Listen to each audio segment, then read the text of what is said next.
Okay, good morning. So let us continue the lesson. Today we want to talk about the conjugate of a complex number formally. And then if you have time, we go back and solve some more problems from the book.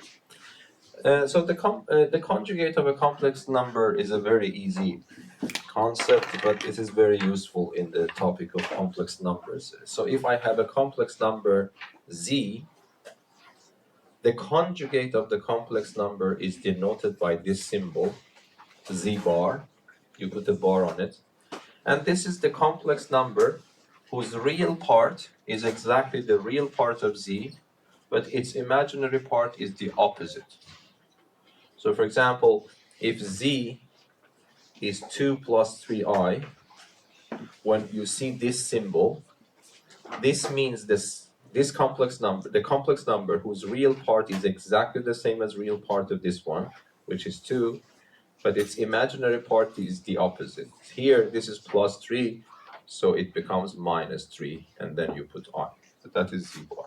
Or for example, if I have z to be minus 2 minus the square root of 2 over 2i, then z bar means the complex number whose real part is exactly the same, but its imaginary part is the opposite. Here it's negative, its opposite becomes positive. Yes, so that is it. That's the meaning of the conjugate of a complex number. Okay, so for example, if I give you z to be 5, what do you think will happen for z bar? Because I want you to remind you again, you know that in complex numbers we can also have real numbers, but if I have a real number, it means its imaginary part is 0. So what will happen to z bar? Again 5, because I told you this can be viewed as 5 plus 0i. In principle, z bar means the same real part, but opposite imaginary part. But of course, minus 0 and 0 doesn't matter, so the answer becomes 5. So in other words, if z is a real number, its conjugate is also the same real number. Okay? But what about this one, for example? If z is I itself, so what is the conjugate of z bar? Negative I. Negative I. Why? Because I can also be viewed as 0 plus 1i. So when I say z bar, you have to keep the real part the same, change this to minus 1, and then write I. Of course, you can simplify it to what? Minus I. Yes? Or for example, what happens if z is 5i? Let me write it minus 5i. So what is z bar? 5i. Yes? By the way, these numbers that the real part is 0, there is a word that is good to know. I think I forgot to mention that. That is called a pure imaginary number.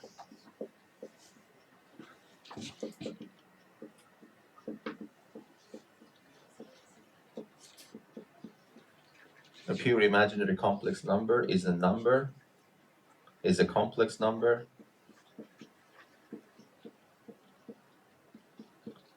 whose real part is 0.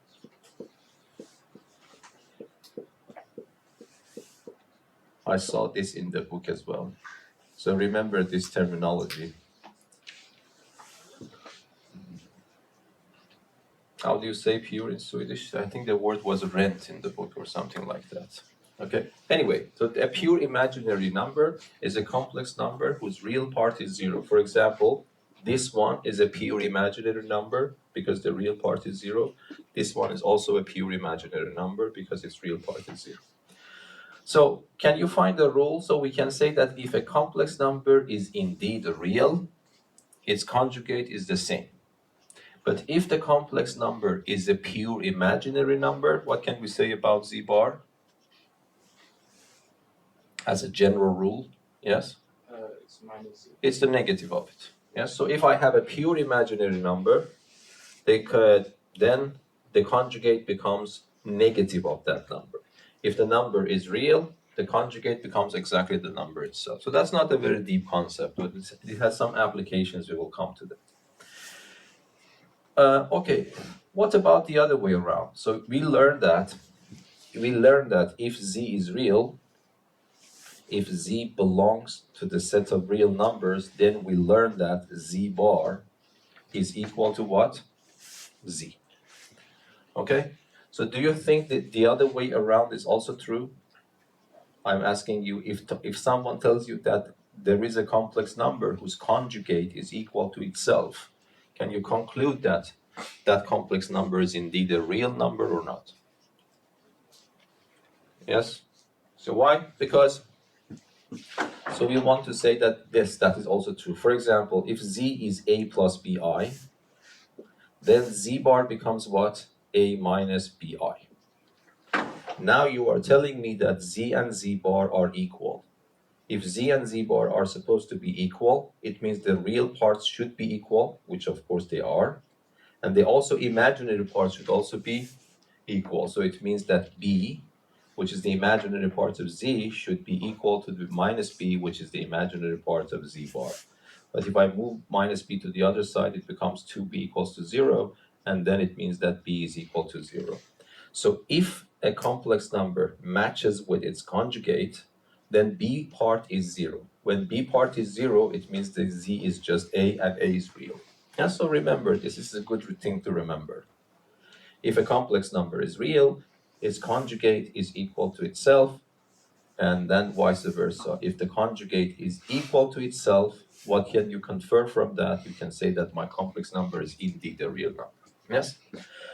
If I want to write something like this for pure imaginary, what do you think I can write? I can say that z is a pure imaginary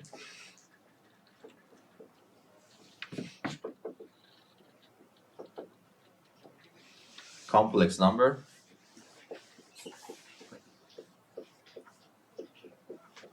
if this happens. What can I conclude? I can say that z bar becomes equal to minus z. That is what we discussed. And this is also reversible. If you see that the conjugate is equal to the negative of that number, you can also conclude that your number is a pure imaginary number. The proof is very similar to this, and then you can do it yourself. Any questions so far? Okay, problems here. But let me write some theorems. These, I call them theorems. I don't want you to memorize them or have them. But these are exercises scattered through the exercises in the book. But they are important, so I want to itemize them. So we solve them as the exercise, but you don't need to remember them. But I prefer to call them theorems. Okay, the first thing I want to ask your opinion, okay? So the first thing is that if I have a complex number and I have it bar and then again bar, what will happen? The conjugate of the conjugate, it becomes what? What? Z. It becomes this number itself, because when I conjugate, I just change the sign of the imaginary part. If I conjugate it again, I change the sign again, so of course I go back to the original number, yes? So z bar equals to, z bar bar is equal to z. So this number 2, if I have z plus z bar, do you think this was an exercise in the book and it was also a national exam question at some point? Something similar to it. So z plus z bar, what can you say? 2a. A is not a good thing because A is not introduced. Yes, you are right. It becomes what? 2 times the real part. What, of course, A, what you mean is real part. Okay, but A is not introduced in the problem, so it becomes 2 real parts of Z. Is that right? Because you have Z here and you have Z bar here. If you add them up, what will happen? These 2 are canceled, and this becomes A plus A, which is 2A. But what is A? A is the real part of Z, so it becomes 2 times the real part of Z. Okay, and similar one, what do you think will happen if I subtract them?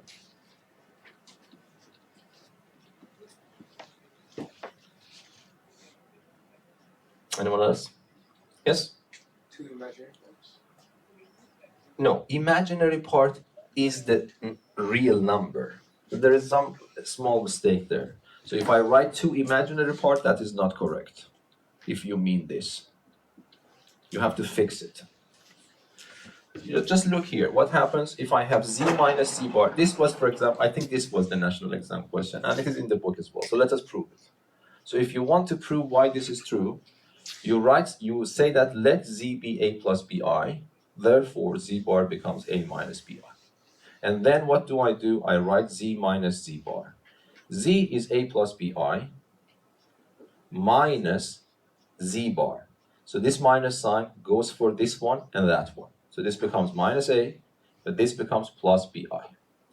So what happens? A and a are canceled. Bi plus bi becomes 2bi. This b is the imaginary part. As I told you, this is I don't know why people get confused. When I say the imaginary part of z, if you tell me bi, that is wrong. The imaginary part by definition is the real number next to I. Okay, so this part is imaginary of z. So then I have 2i times imaginary. So I have to put I here. Yes? You put in z bar minus z. Oh, sorry. Thank you. Yes, that was of course 0. Yes.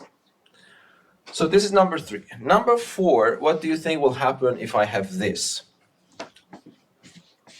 Number 4, if I multiply a complex number by its conjugate, what do you think I can write here?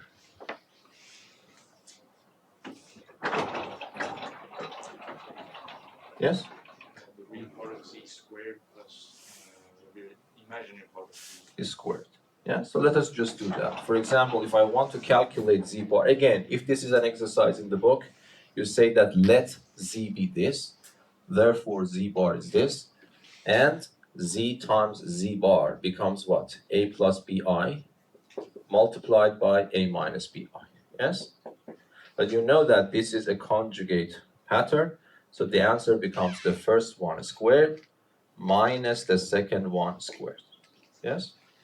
Now, the first one squared is the same, but this one squared means b squared, I squared. But I told you that I squared is -1, so the answer becomes what? A squared plus b squared. So take these as exercises, simple exercises. So z times z bar is a squared plus b squared. But if I ask you what a is real part of z. What b is the imaginary part of z. So I can write the real part of z squared plus the imaginary part of z squared. Yes? Yes? So what is the consequence of this? Some of these things are good to know. So you can say that z plus z bar is what? Is a real number. Yes? No matter what z is, if you construct this combination, that combination is always real. Why? Because you see it is 2 times the real of z is real, so 2 times that is real. Along these lines, what can I say for this? It's a pure imaginary number. Yes, it's a pure imaginary number. Imaginary number. And then what can I say for this combination? So let me write the formula here. As I told you, these are not in the formula sheet and you don't need to memorize them. But if you want to understand, especially if you go to math programs, engineerings, you have to learn a lot about complex numbers. So in that case, it doesn't hurt if you remember them. Okay? So that is the formula. But what can I say here? This combination, z times z bar, is also famous in complex numbers. So these combinations are famous combinations. You remember when I was talking in trigonometry, I said that some combinations in trigonometry are famous. So these combinations are also very famous. You have a complex number added to its conjugate. You have a complex number minus its conjugate. You have a complex number multiplied by its conjugate. So what type of number is this? It's also real. Not only real, but non-negative. Because as you see it on the board, it is the sum of 2 real numbers squared. So z is a non-negative real number.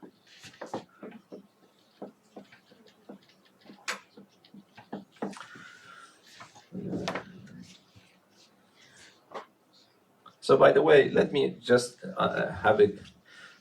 give you this information. When I say non-negative, automatically it means real. I told you something that it was a little bit of lie, but it's a white lie at the level of high school. So I told you that I want to keep everything the same, but I want to add one rule to the game, and that's I squared minus 1. It turns out that this is not possible. I cannot keep everything intact. But at the high school level, don't worry about that. What we lose is the notion of order. Okay? So if I have a bunch of real numbers, I can ask you to arrange them in ascending order or descending order. This concept is lost when we go to complex numbers.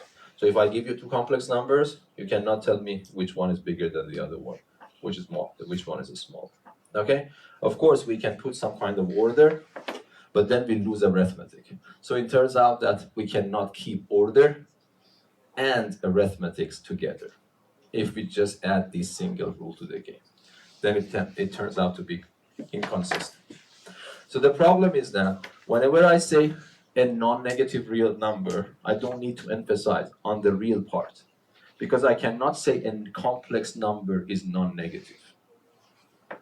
A complex number is non-negative means, for example, 2 plus 3i. If you say it is positive, it is not defined yet. So we don't know if the complex number is positive or negative. So remember, this is just in the back of your head. If you go to more advanced mathematics, probably you understand. But I want you to understand that the notion of order is lost if we insist to keep arithmetic. But of course, I can order complex numbers in a different way. But then, of course, they will not be consistent with our arithmetic. Okay. Anyway, so any questions so far? Yes. What do you mean when you say arithmetic? I mean, adding them, subtracting them. So, for example, the rules that of addition, multiplication, these are called arithmetic. So, I told you that if you just add one rule to the game, you are able to keep all those arithmetics. But when it comes to order, then you lose. Yes, you lose the notion of order among complex numbers. In the very simple sense is that if I give you a bunch of numbers, real numbers, you can see which one is, you can arrange them from smallest one to the biggest one. This cannot happen in the set of real numbers, complex numbers. You can make an order on complex numbers, but then it happens that it is not consistent with the other axioms. So you have to decide which one to keep. Yes. Okay, so that is just the extra information. You don't need to be worried about that. Okay, so now these are the properties here. But there are also other properties. I want to itemize them in another theorem. Some of them are in the book, some of them are the problems in the national exam. So let me write a theorem. So part 1, let us say that I have two complex numbers, z and w. Okay? I add them, it becomes a complex number. So I am allowed to ask, what is the conjugate of that complex number? So what is the meaning of this symbol? This symbol means I give you two complex numbers, z and w, you add them, it becomes a complex number, and then you take a conjugate from the new complex number. So you add first and then conjugate. Usually this is a very common question in mathematics. Are the operations commutative? It means that I can do them the other way around, and if the results are the same or not. For example, here I add first and then conjugate. I can conjugate first and then add. So this is a very good question in mathematics. Mathematicians always ask this question. Okay, so the question is that, are the results the same? So for example, in the notion of derivative, this formula tells you what? It's a very important notion. It's called linearity. Okay, so this tells you that what? It doesn't matter if you add first and then differentiate, or differentiate first and then add. It's a very common property in whole mathematics, and that's called linearity. Okay, so here I want to ask the same question. Okay, what is your intuition? Do you think it's true or false? Of course, you see it on the title of theorem, then you know that this should be true. But anyway, do you feel why this is true? Let us prove it. This is an exercise now. Okay, so if I want to prove this, what do I say? I would say that let z be equal to a plus bi, and w be c plus di. Yes? Okay, so what I do, I calculate the left-hand side. So the left-hand side is equal to z plus w bar. What does this mean? It means that first I have to add them, okay? And then when I found the result, I will take the conjugate from the result. But don't be distracted by this part yet. How should I add them? You know, I add the real parts, yes? And I add the imaginary parts, b plus d, I. So is that understandable? Yes? I just added these two numbers, a plus c, and I factored I out. And then I want to conjugate that. So what's the conjugate of this? According to the definition of conjugation, I have to keep this the same, so it becomes a plus b, a plus c. But what should I do? I need to write minus b plus d times a. Okay, so what happens now? If I open it up again, so it becomes a plus c, this becomes minus bi, this becomes minus di. I regroup them again, so it becomes a minus bi plus c minus di. Are you following? It's just a very, very simple algebra. But what is the name of this? What can I write instead of that? Remember, z was a plus bi. In complex numbers, there is a name for it. That is z bar. And what's the name for this? It's w bar. So this becomes z bar plus w bar. And z bar plus w bar is the right hand side. Yes? Okay, so this is a theorem. And I don't want to prove it again for you. For the minus sign, it also works. Okay, so that was only for the positive one. For the plus sign. Yes? We can do it similar. But what is your intuition about multiplication?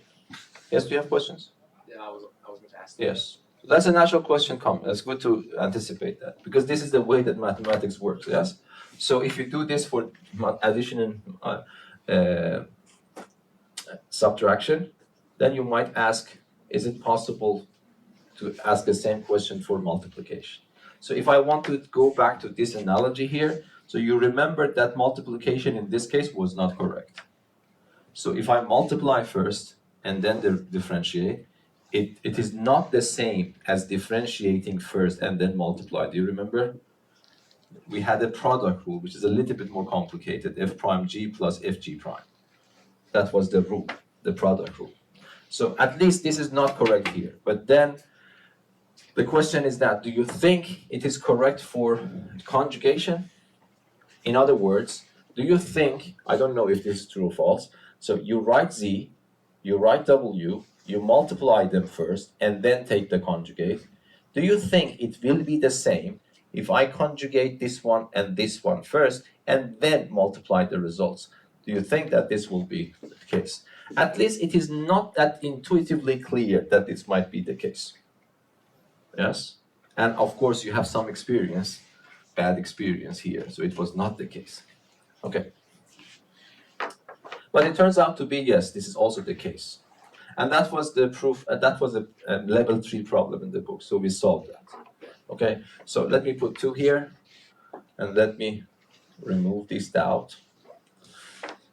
Okay, so how we prove this, more or less the same thing. But it is a little bit more complicated. Here, instead of starting from one side and going to the other side, you will see that because the algebra becomes a little bit subtle, it is better to calculate this and compare the results at the end to be they match or not. So that we want to prove. Okay, but instead of me doing it, I want to wait a little bit for you. As I told you, this is a level 3 problem. It was in the national exam.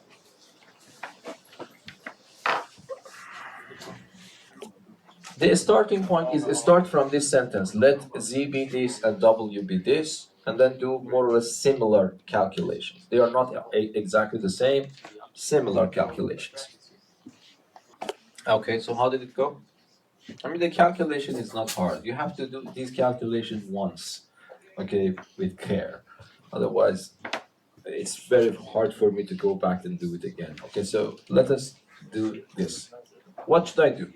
The first sentence, let me start from scratch. I would write let Z be equal to A plus BI and W be C plus DI. Okay? Now what I do, I would write the left-hand side, which is of course Z times W bar. But this is not hard. So you instead of Z, you put this expression. You multiply it by W, which is this expression. And then when you found the result, you are supposed to take a bar. Okay? So, but you know how to multiply, yes? So just multiply them. AC, ADI, and then you have BCI, and then you have BDI squared. Yes? And then the bar.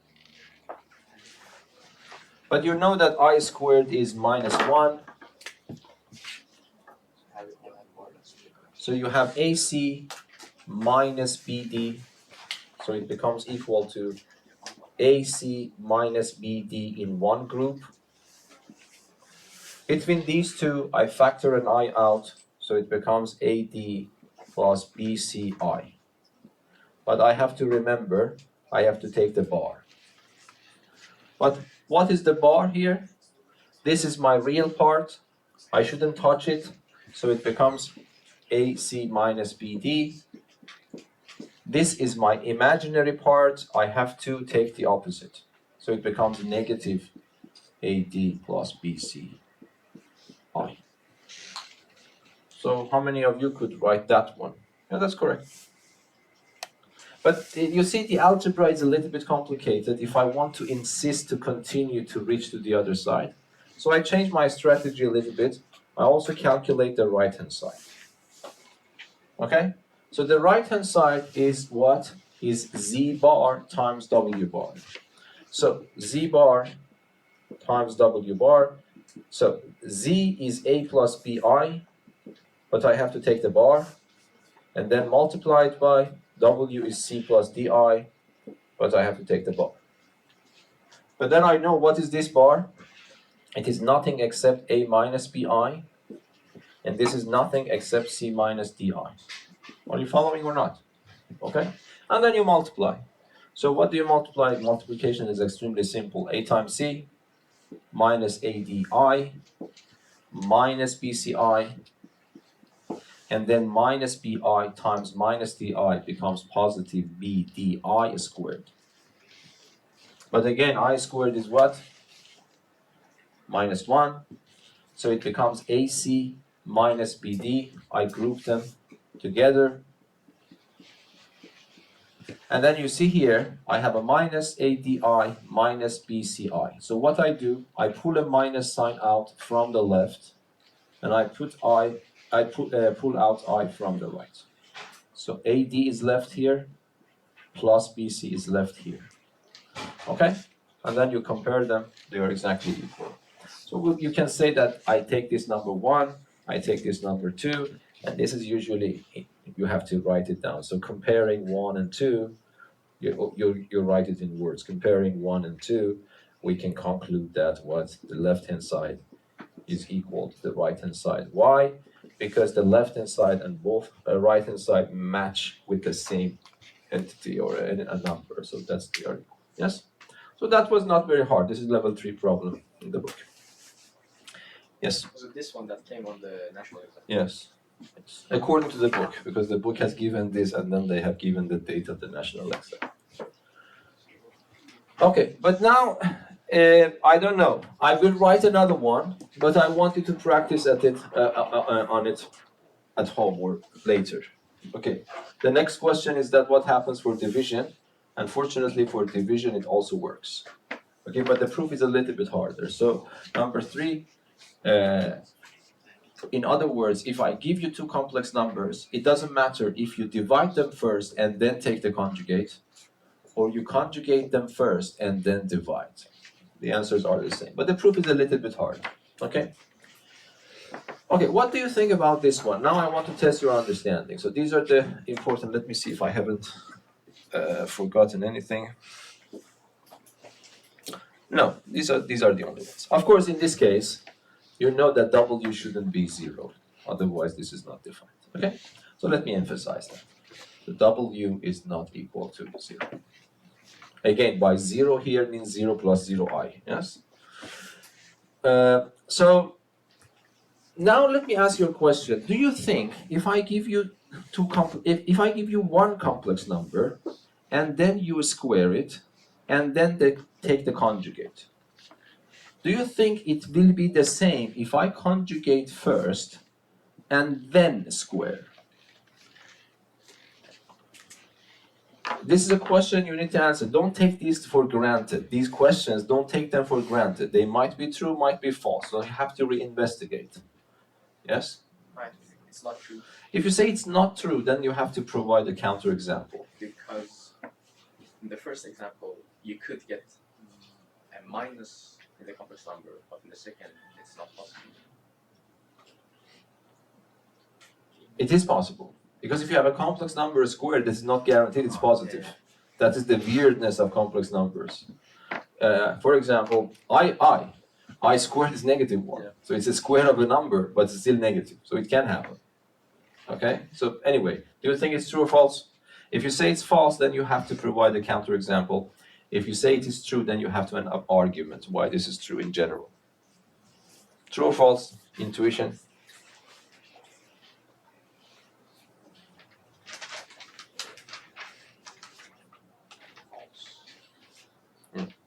It's true, and it is obvious now.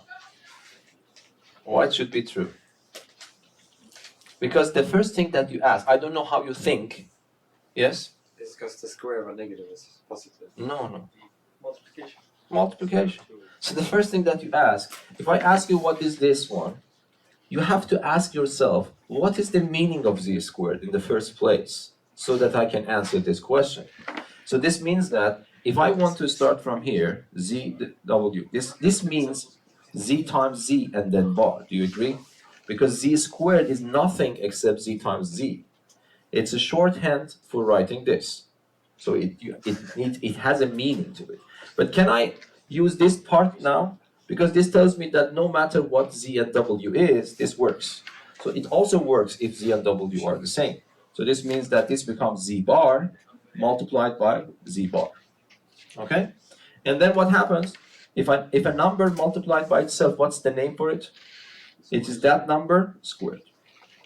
Okay, do you think this is something, of course, in principle, the people who had mathematical induction in Math 5, you can prove it for any n. So not only for 2, so you can use mathematical induction to prove that this is indeed the case. Yes? So if n is a natural number, it doesn't matter if you raise it to power n first and then conjugate, or you conjugate first and then raise to power n. So I want to add this as a remark. That's very important, okay? What do you think if n is negative, but integer? For example, do you think that z minus 2 bar is equal to z bar to the power of minus 2? But don't take this for granted again. Because it works for positive numbers, there is no still guarantee it works for negative numbers. It's a question, it's an open question you have to reconsider and answer if it is true or false. But why this is true as well? Because it's true for division. For division. So what you do, you ask yourself, what is the meaning of z to the power of minus 2? So this means that this becomes 1 over z to the power of 2. This is the meaning of this symbol. And then you want to take the bar of it. Yes? According to this, I didn't prove it for you, but take it for granted. Then I can do what? I can write 1 bar, and then I can write what? Z2 bar. Yes? But what is 1 bar? 1, because it's a real number. So its conjugate is equal to itself. So 1 bar is 1. But what can I write for this one? We just did it. Z2 bar is Z bar 2. So I can write Z bar to the power of 2. But then I want to bring it up. What happens? Don't confuse, this is bar. What can happen? I can bring it up. It becomes Z bar to the power of minus 2. So this one is equal to this up to here. So these two are equal. So in principle, it is good to have this somewhere in your notebook. If n belongs to Z, then Zn bar is equal to Z bar n. You might ask what happens if n does not belong to Z. We don't study that in high school. Yes. Okay. So we don't study the powers of complex numbers in general. For example, if you go to university, you have I to power I. But we don't study them here, okay? Anyway, this is good to know. Let me immediately give you an example that all this becomes relevant. Okay, so for example, let me ask you this question. Let me clean this one.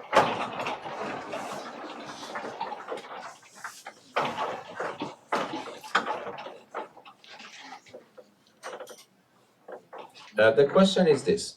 This is a very good question. I will tell you why. I want to write this. Now consider the complex number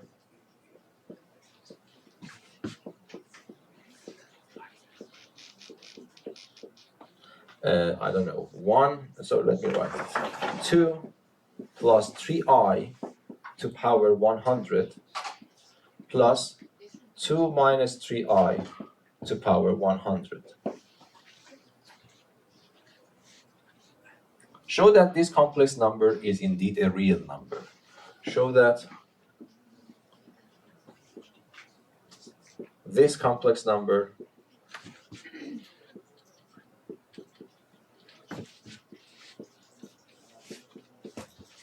is a real number.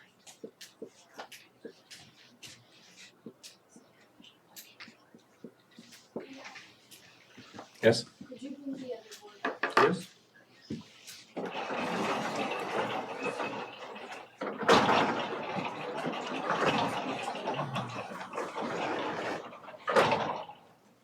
So this question is good because it tells you that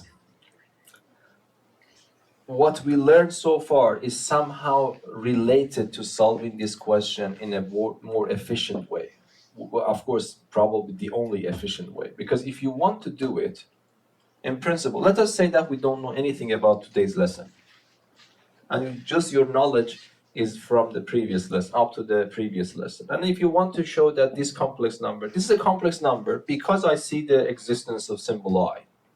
But you know that some complex numbers turns out to be real if the imaginary part is 0. Some complex numbers remain complex, yes, with having some I.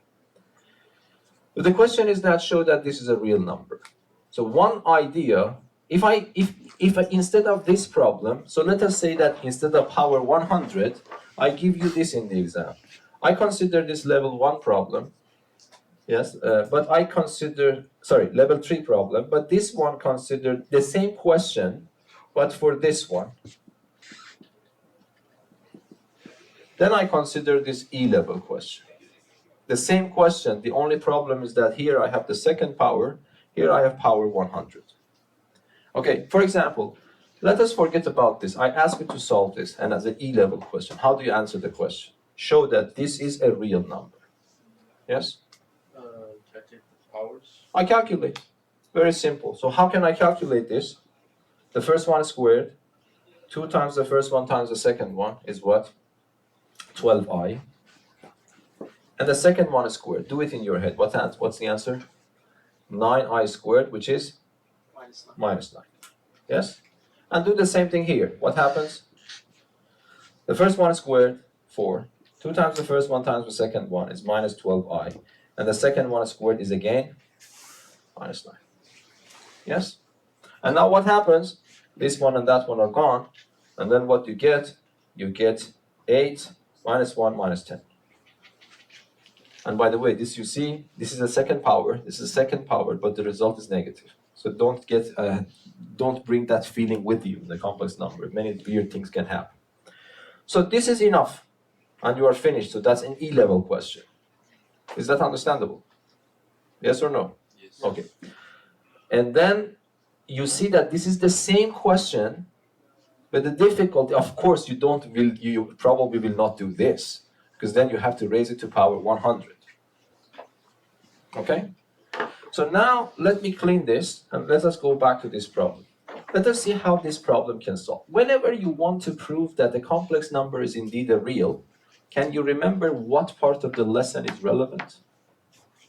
It was in the very beginning. Unfortunately, I erased that. It might be a good idea to erase that.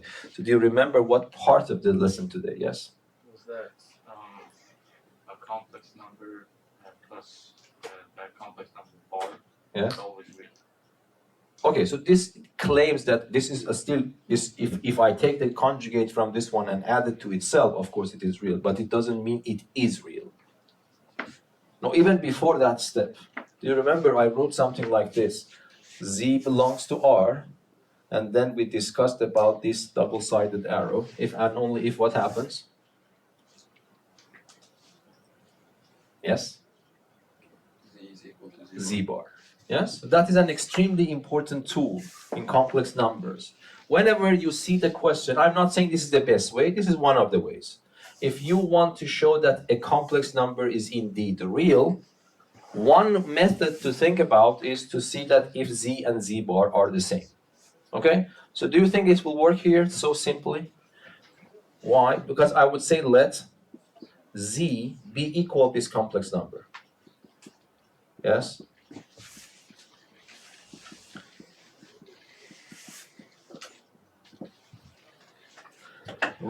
To show that. So we show that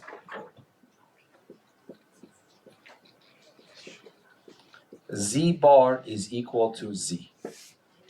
But I am relying on your knowledge. If you succeed to show this, then it means Z is real. Yes, but this is extremely simple now. Why? Let us do it together. I want to calculate Z bar. How do you calculate? You take the bar here. I want to wait for you, okay? When I want to calculate Z bar, I want to take the bar of the final result, which is out of reach. Yes, out of reach because I cannot calculate this easily. But I don't have to because I have a lot of theorems and tools in my hand. Okay, what do you think I will do next and for which reason? It's on the board. Yes? The first one is the second theorem. The first one with the plus sign. Yes? Because this plays the role of one complex number. This is the second complex number. I am adding them, and then I want to take the bar. So what can I do? I can split the bar into two parts. Bar on this, bar on that. Yes? So that is that theorem. So this becomes 2 plus 3i to the power of 100 and then bar plus 2 minus 3i to the power of 100 then bar. Okay. So which theorem or what becomes relevant now? Second multiplication. Or that version. Yes, because what I have a complex number raised to an integer power, and then I want to take the bar. So what can I do? Exactly according to what I described in that box. You can conjugate first and then raise to power. So hopefully you understand this can be written as 2 plus 3i bar and then to power 100. Do you agree? Okay, what about the next one? The next one the same. So I can write 2 minus 3i bar and then I would write to the power of 100. Okay, but now is it hard to calculate? E-level question. So what happens? it becomes 2 minus 3i to the power of 100. This one becomes what? 2 plus 3i to the power of 100. But now, can I say this is still z? Yes, because the only difference is that it has been written in different order, and addition is commutative, so you can commute. So I started from z bar, I did these calculations, and I reached to z again. So this means that whatever this complex number is, which I don't know, I was able to show that its conjugate is equal to itself. Then it means that that number is real. Okay, so remember this. Sometimes there are some exercises, of course. I'm not saying that this is always the best way, but this is one of the possible ways that you can prove that a complex number is real by proving it is equal to its complex conjugate. Sometimes they ask you to prove that this is pure imaginary number. One idea comes to mind is to prove that z bar is equal to negative itself. So pure imaginary conjugate is negative itself. Real conjugate is equal to itself. Yes? You said we won't get these rules on test, these theorems that you used to. No, you cannot. But if you use them, I will correct your paper. So I will give you the points. Yes. Any questions? Okay, so now that we are talking about this, let me just jump to one question in the book. That's a good question. Okay, I want to wait for you. It has nothing to do with this topic right now. It is the previous lesson, actually. So let me see if this lesson is finished. Yeah, I can come back and give you some exercises, but if you let me open the projector. Okay, so what I'm saying is that this lesson, conjugate of a complex number, is finished here. So you don't need to know more than this, actually. But the reason I want to solve this now,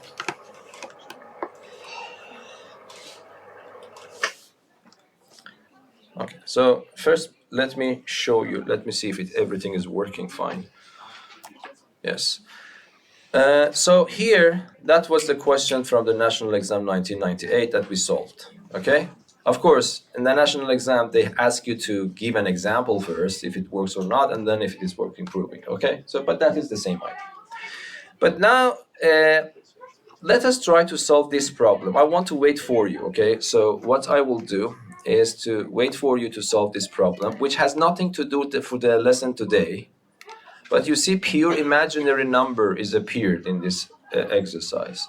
So you are supposed to determine a real number x so that this expression becomes a pure imaginary number. Yes? And then determine that number. Okay, so that's the question.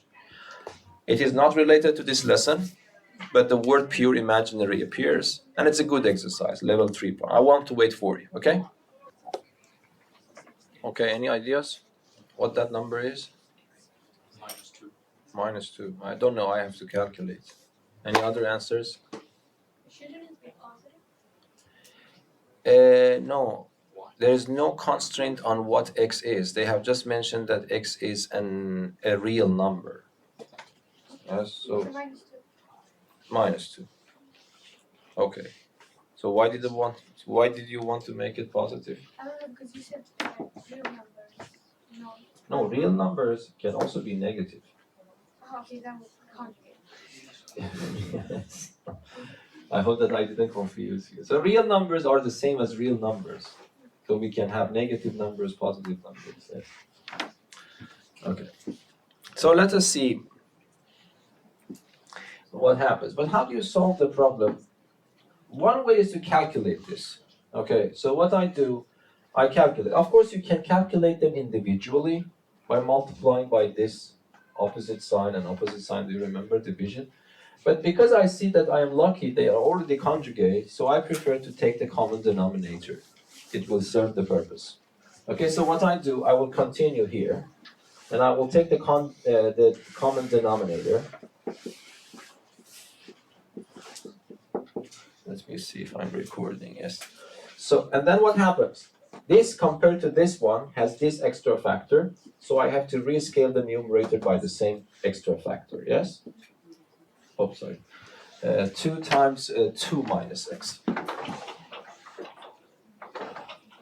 So 2 times 2 minus xi. And then I have plus. This common denominator has this one as the extra factor. So you have to rescale the numerator by the same extra factor.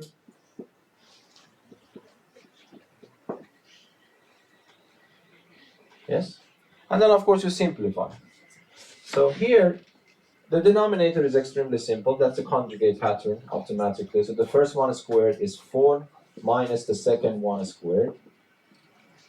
Here I have to multiply. So 2 times 2 is 4 minus 2xi and then plus x times 2, which is 2x, and then I have x squared I. Yes? And then I simplify more. What can I do? This one doesn't include any I. This one doesn't, so I group them together. So it becomes 4 plus 2x in one group. But this one contains an I, this one contains an I. So let me take I out. From this one, x squared is left. From this one, minus 2x is left. And the denominator, this becomes x squared I squared. But I squared is negative 1, so it becomes 4. Negative negative becomes positive x squared. Yes, but this is not still in a standard form, so what should I do? I need to divide this by that, so it becomes 4 plus 2x over 4 plus x squared, plus this one divided by that, it becomes x squared minus 2x over 4 plus x squared, and then I have I here. So now, this complex number is equal to this complex number, but this complex number is written in its standard form, and I want to have it pure imaginary. So what does it mean, pure imaginary? Yes? The real part should be 0. And then if I ask you what is the real part, I can see that this is the real part. Why? So this is why they have mentioned x is real. If I don't know if x is real, I cannot claim that this is the real part and that's the imaginary part because it is in the standard form apparently. Okay, but now I can claim. So this number is what? Is pure imaginary.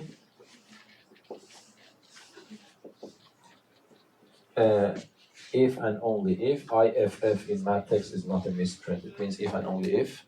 And then you have this part equals to 0.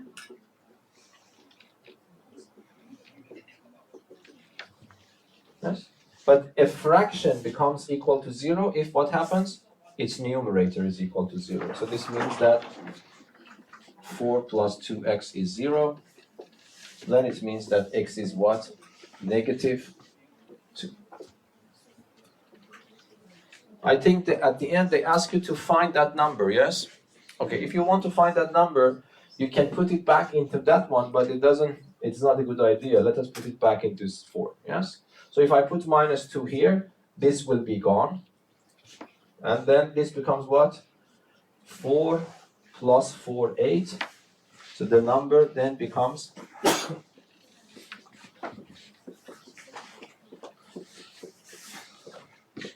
what? I put minus 2 here. Of course, this becomes 0. Then this becomes positive 4. Positive 4 is positive 8 over 8.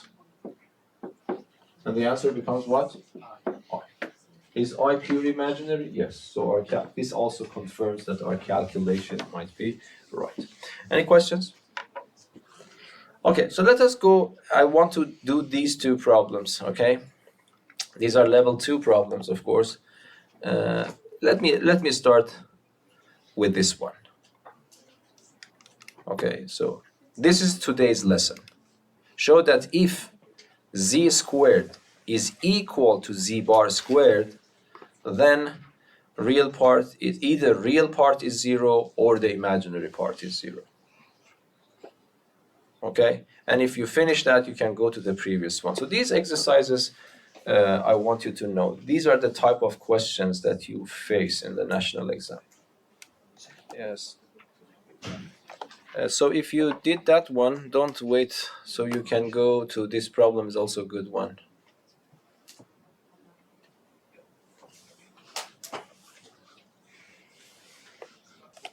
Okay, so let me solve the 5130. I solve it in two different ways. One way is, so I mean, the level of creativity in this chapter is not that high. I would say that integrals and derivatives are more conceptual, and you have to be creative in that. But if you just know what is going on, it's not that hard. So, for example, in this problem, 5130, this I would say that everyone can solve it in this way. Okay, so we want to show that if a complex number z satisfies this relation, we want to conclude that either the real part is zero or the imaginary part is zero. This is what is claimed in the problem. Yes, we want to show it.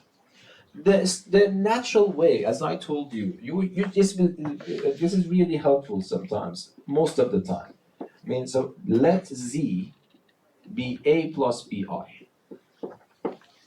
Okay, it's a complex number. I don't know what the real parts and imaginary parts are, but at least there are some numbers. And then use this. So you say that z to the power of 2 is z bar to the power of 2. So z to the power of 2 means a plus bi to the power of 2. But what is z bar now? It's a minus bi, so it becomes minus bi to the power of 2. That's the mean.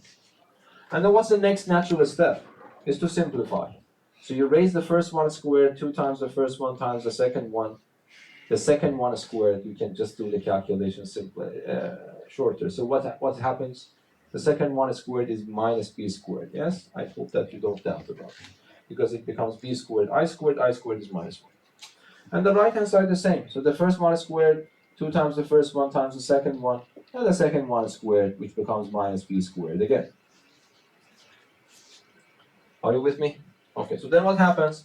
This a squared and that a squared are gone. This minus b squared and that minus b squared are gone. So then I move this minus 2abi to the left. There is also another 2abi on the left, so it becomes in total what? 4abi is equal to 0. But I told you that I want to keep the rules of the game as before, so I have the product of 4 numbers equals to 0. This cannot happen unless at least one of them is 0. 4 is not 0, evidently. I is not 0, evidently. So there are only 2 options left. Either a is 0 or b is 0. Yes? So this means that a is 0 or b is 0. If a is 0, what is the meaning? A is the real part. So this means the real part is 0. Or if b is 0, it means the imaginary part is 0. Okay? So this is a very natural way to do it. And I don't know how many of you did that correctly. That's good. But if you didn't, you need to ask yourself exactly right now why I couldn't. Because then you have to be conscious or aware about your mistakes. Otherwise you will not learn. Okay? Yes? When you wrote minus b squared, Yes. couldn't you just write plus b squared, I squared, and then just simply like take Yes, away you can do both that. sides? Yeah, you can do it. Yes. It doesn't matter because it's cancelled. But if it is left and you leave it I squared, that you will lose some points. Okay, another way to do it, it is not important to know the other method, but this is the way that you can imagine immediately. So take this to the other side yourself. So it becomes z squared minus z bar squared is equal to 0. Then I can factorize it using the conjugate rule, yes? Yes? But do you know what this one is? We had this. I told you that you don't need to remember, but z minus z bar is 2i imaginary part. And z plus z bar is 2 times real part. So it becomes 4i imaginary real. Exactly that. Well, that's also a method. Yes? But this is very natural to do. Okay, so let us go to the next problem. The next problem is we want to solve an equation. So you want to determine a complex number that satisfies this equation. Okay, so what can I do? So let us go to the board and solve this. And I want to use GeoGebra to solve this one as well. I want you to learn GeoGebra. I hope that you were sometimes practicing GeoGebra because you have to remember the syntaxes and commands. Okay, so the problem is, what was that? 51, 29. So the equation is given to me is 3z equals to 2z bar, and then equals to minus 3 plus 2I.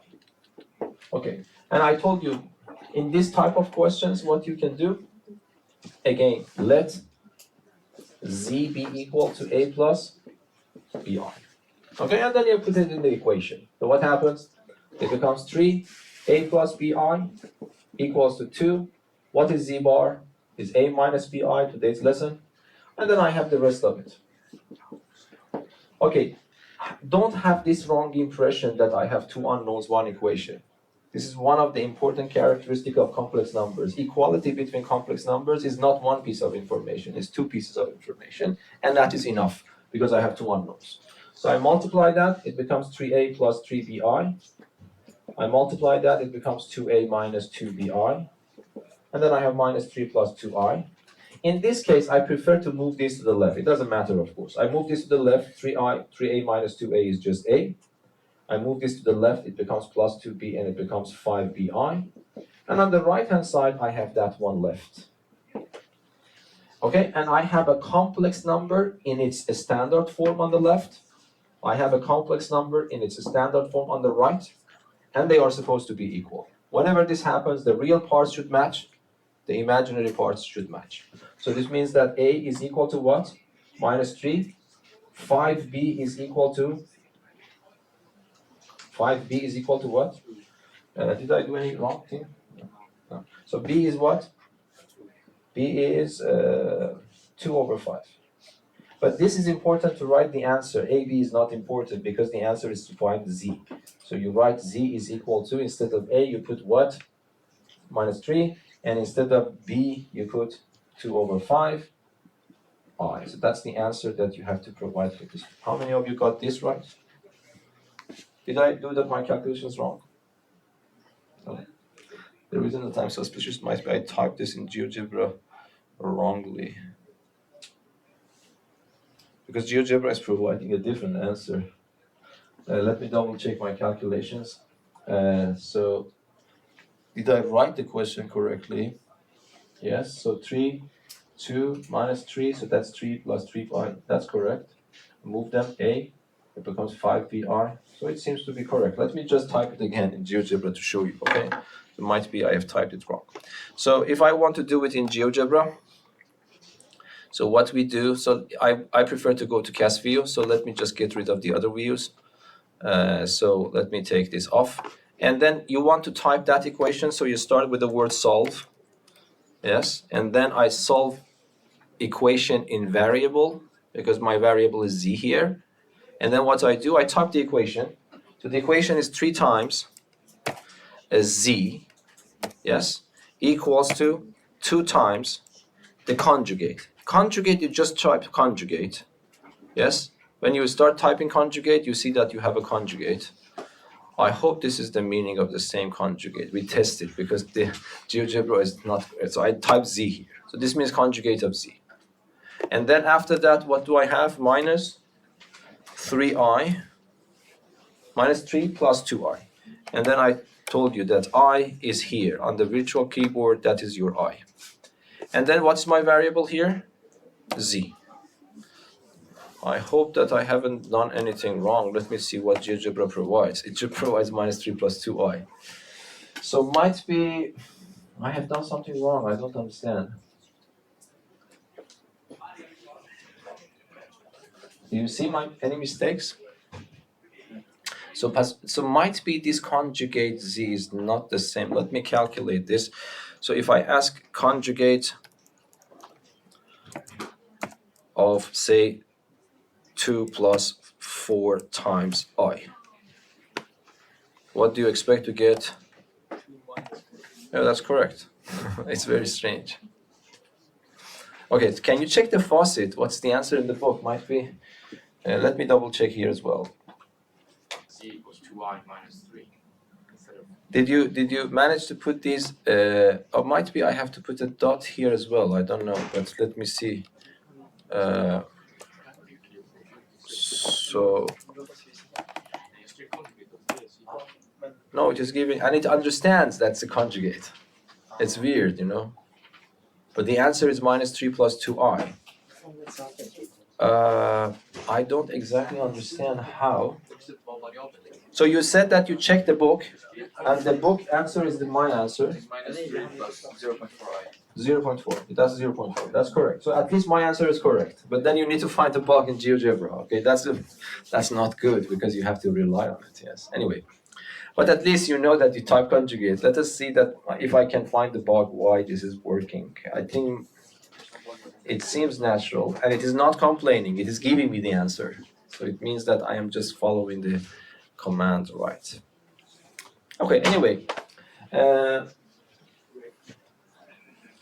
Of course, you don't need to use GeoGebra for these calculations, but I just want to show you that there are abilities to do these things, okay? Usually, GeoGebra is good for calculating derivatives and integrals, and you can rely on it. Don't worry about it. Any questions? Okay, just wait. I can close this, and then we can go.